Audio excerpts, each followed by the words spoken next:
Syederalun Aparat Kepolisian Polres Aceh Jaya menyita puluhan senjata tajam dari pendukung calon bupati di Aceh Jaya.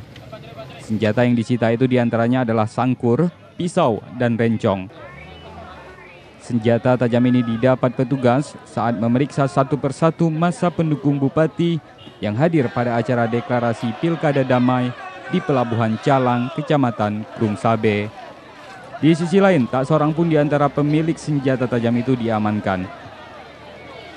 Sementara untuk mencegah hal yang tak diinginkan, massa kedua pendukung pun dipisah, di mana pendukung Junaidi diarahkan ke arah pinggir laut dan massa T. Irfan TB ditempatkan ke arah sebelah gunung.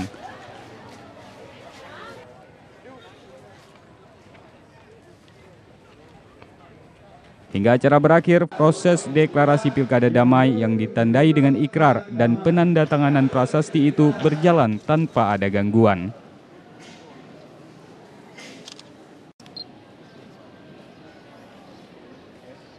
Dari Calang, Sa'adul Bahri, Serambi On TV.